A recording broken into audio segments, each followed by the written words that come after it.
What's up, guys? Welcome back to the Sports Degenerate Podcast. We got another waiver wire episode for week 5.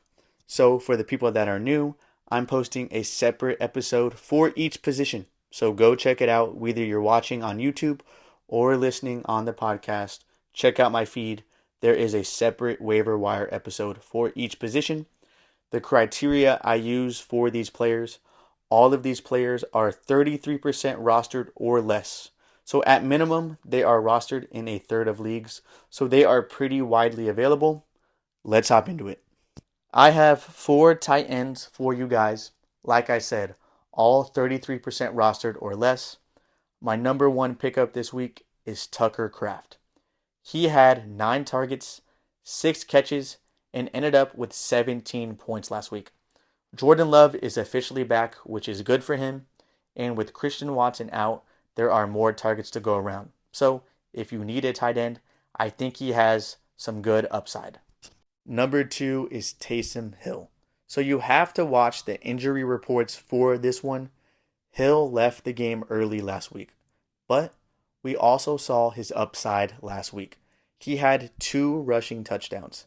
He probably has the most upside out of any streaming tight end. So he's a great option if he plays. All tight ends are gross, and most of them don't have the ceiling of Taysom Hill. So if he is healthy, 100% pick him up if you need a tight end.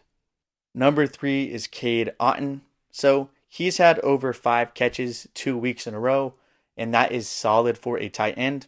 And he's on a Bucs offense that has looked really good, and his quarterback, Baker Mayfield, also has looked really good so far. So I don't think he is a bad option if you need a tight end. The last tight end is a little gross. I'm going with Noah Gray. So he is the number 2 tight end behind Travis Kelce on the Chiefs.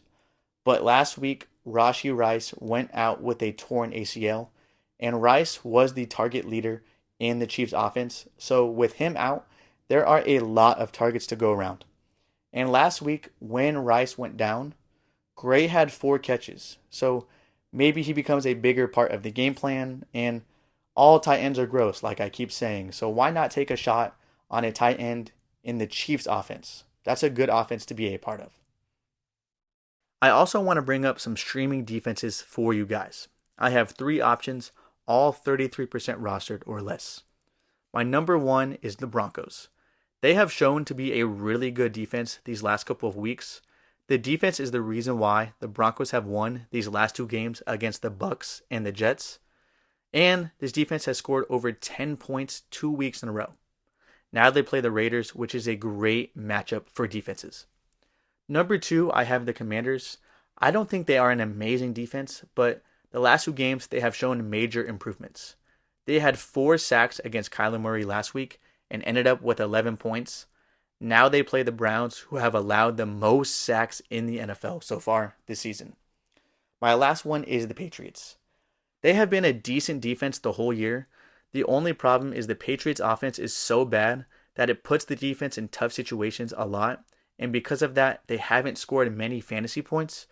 But this week, they played the Dolphins, and we saw how bad the Dolphins offense looked on Monday night. So those are 3 options if you need a defense, and that is going to be the end of the waiver wire show. Like I said, I have a separate episode for each position. Go check all of them out. Thanks for watching. Thanks for listening.